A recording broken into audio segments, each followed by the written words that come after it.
আমাদের এই সমাজে আমাদের সাথে বড় হয়েছেন, খুব নম্র ভদ্র ছিলেন, খুব ভালো মনে সবাই আমরা ব্যতীত।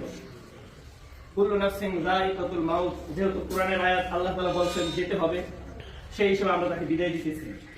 নসের তার অনেক স্বপ্ন ছিল, আশা ছিল, তার অনেক প্রতিভা ছিল। তার মতো যুবকদের বেঁচে থাকা অনেক দরকার, অনেক দরকার। তার মতো মানুষ এই পৃথিবীর বাসীর জন্য অনেক দরকার। তার ভিতরে অনেক প্রতিভা ছিল, তার অনেক স্বপ্ন ছিল। আল্লাহ তাআলা ওনার ফয়সালা উনি নিয়ে গেছেন। এই জন্য ভাই ওনাকে নিয়ে আমরা আমাদের কোনো কিলকাল নেই, কোনো কথা বলতে নেই। আমরা দোয়া করি আল্লাহ তাআলা ওনাকে ক্ষমা করে দেন, জান্নাতুল ফেরদাউস নসিব করেন আল্লাহ। আমরা যারা বেঁচে আছি, এখানে যারা আমরা আসছি, জান্নাতের জন্য অনেক মানুষ, এই সমাজের না এই লোকগুলো আমরা অনেক দূর দূরান্ত থেকে আসছি। কেন আসছি? আমরা একটি ঘোষণা শুনেছি, অমুকে মারা গেছেন। এই ঘোষণা শুনে আমরা এখানে সমবেত হয়েছি। কিসের জন্য? তার জানাজা নামাজের জন্য, কিন্তু নসিহত আমাদের জন্য, জীবিতদের জন্য। মৃত যারা যারা ইন্তেকাল করেছেন তারা তো চলেই গেছেন, তাদের জন্য আর কোনো নসিহত নেই, কোনো সুযোগ নেই, কোনো সিস্টেম নেই।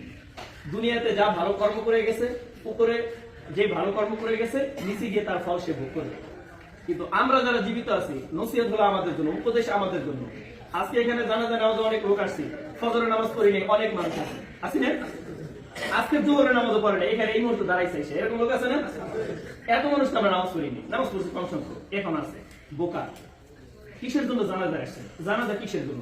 এই জানাজার সিস্টেমটা হলো শিক্ষা নেওয়ার জন্য, উপদেশ নেওয়ার জন্য। এই জন্যই জানাজার সিস্টেমটা। নসিহত তো এরকমই হইতো যে ওনার বাবা, ওনার চাচা, ওনার চাচতো ভাই, এরা তিনজনে মিলে মাটি দিয়ে ফেলাইতো।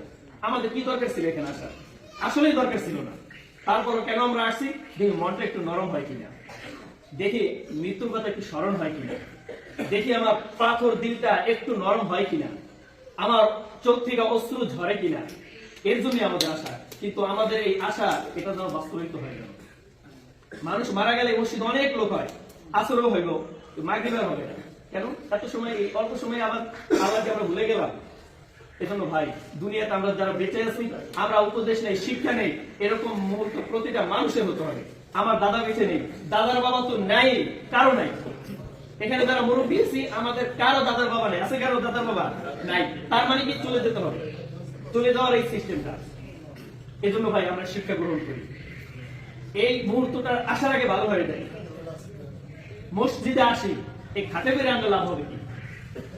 খাটে করে আনার আগে আসি, আমাকে একদিন না একদিন আনবে এইভাবে, কিন্তু এইভাবে জোর করে আনার আগে আমি আসি। হাত্তা ইদা খাতারা